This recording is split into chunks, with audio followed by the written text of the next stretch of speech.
Alam nyo ba na napaka-basic at napaka-simple ng mga ingredients ng puto cake na makikita lamang sa bahay ninyo? Mag-start tayo sa 3 cups ng cake flour. Ito nga ay makakagawa na ng dalawang 8x3 na puto cake. Kailangan nating salain yan para hindi magbuo-buo kapag nga nilagyan na natin ng wet ingredients at matunaw talaga ng maigi. Kapag sinabing puto cake, dapat po talaga cake flour yung gamitin nyo para mas malambot. After nyan, maglalagay din pala ako ng 1 cups ng white sugar. Tapos maglalagay din ako ng 3 kutsarang baking powder para pangpaalsa sa ating puto cake. At need pa rin nating salain yan dahil yung asukal at yung baking powder ay merong mga buo-buo yan. Kaya dapat talagang salain. Pagdating naman sa wet ingredients mga mare, ito lang talaga yung kailangan natin sa puto cake mixture. Tubig lamang na 1 1/2 cup. Dati gumagamit ako ng evap mga mare, pero nag-iiba yung kulay niya kapag nga naluto na. Parang nagiging yellowish siya. Pero kapag ito naman yung gamit nyo, yung tubig lang talaga na pure, ay puting-puti po ang kakalabasan ng ating puto cake. Ihalo lamang natin yan ng maigi, tapos gagawa naman tayo ng meringue na hindi ko na na-video. Pero gumamit po ako dyan ng 8 egg whites. 8 po yung ginamit ko na large yung size. After nyan, minixer ko na nga rin pala yan at unti-unti kong nilalagyan ng asukal na katumbas po ng 1/2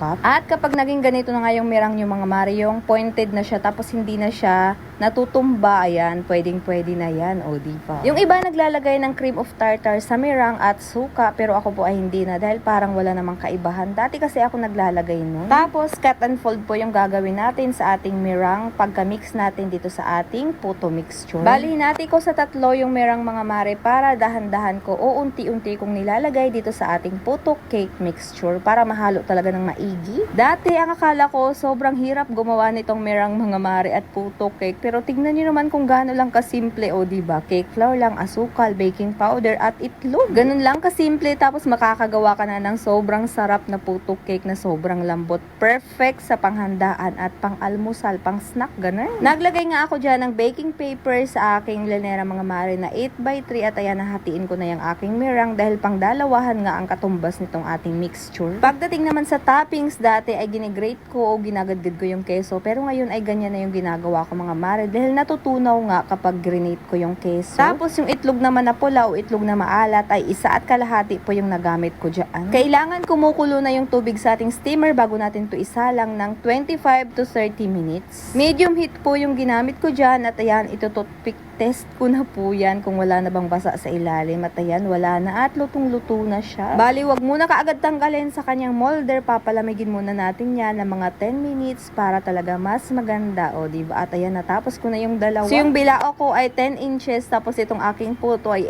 8 inches lamang. Kaya naman ayan, sobra nga siya pero okay lang yan, carry lang yan, ganun. O diba? Napakabilis. Yun lang muna. God bless.